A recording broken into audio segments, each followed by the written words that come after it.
Good morning friends. आपण saving start केलेली आहे, इन्व्हेस्टमेंट स्टार्ट केलेली आहे. ही खरंच खूप चांगली गोष्ट आहे. इन्व्हेस्टमेंट जर का आपल्या म्युच्युअल फंडमध्ये असेल तर त्या संदर्भात काही गोष्टी आपल्याला अवॉइड करायला पाहिजेत. तर त्यातल्या 3 मेजर गोष्टी आहेत. त्या म्हणजे पहिली गोष्ट म्हणजे सिप बंद करणे, SIP बंद करणे. व्हाईल जेव्हा मार्केट करेक्शनमध्ये असेल, मार्केट डाऊनफॉलला असेल, तर आपण पॅनिकमध्ये येतो आणि सिप बंद करतो किंवा स्टॉप करतो. तर अशा वेळेस ती स्टॉप नाही करायची. का? तर आपण जे हायर रेटला युनिट खरेदी केलेले असतात म्हणजे ह्याच्या आधी आणि मार्केट डाऊनफॉलला जातं तेव्हा युनिट रेट पण खाली जातो.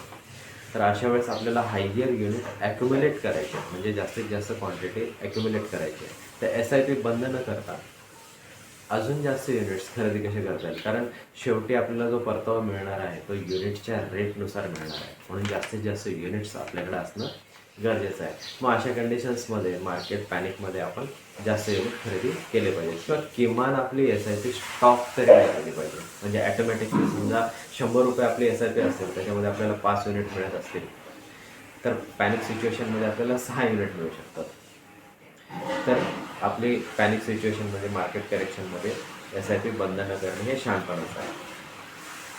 दुसरी गोष्ट आहे ते आपण स्टेप अप न करणं. म्हणजे आपण SIP स्टार्ट केली आहे, समजा 5,000ची आहे किंवा 10,000ची आहे. जसं मंथली आपण आपला एक्सपेन्सेस वाढत जातो त्याप्रमाणे आपली SIPची अमाऊंट पण थोडीशी वाढली पाहिजे. याचं कारण काय? आपण वेल्थ क्रिएशनमध्ये जेव्हा आपल्याला 15-20 वर्ष आपण इन्व्हेस्टमेंट करत असतो तेव्हा फायनल अमाऊंट आपल्याला मिळते किंवा आपल्याला गोल असतो, हा लवकर आपल्याला साध्य करता यायला पाहिजे. तिसरी जी आपली मिस्टेक आहे ती म्हणजे आपण गोल बेस इन्व्हेस्टमेंट न करणे. म्हणजे फक्त आपण इन्व्हेस्टमेंट करतो आहे पण त्याला काही गोल ठरवलेलं नाही. तर गोल ठरवला म्हणजे आपल्याला एक डिसिप्लिन मिळते, आपल्याला कन्सिस्टन्सी मिळते आणि गोल अचीव होण्यास मदत होते. ह्या 3 गोष्टी फार महत्त्वाच्या आहेत आणि ह्या 3 गोष्टी आपण अवॉइड केल्या तर खूप चांगली वेल्थ आपण क्रिएट करू शकतो. थँक्यू.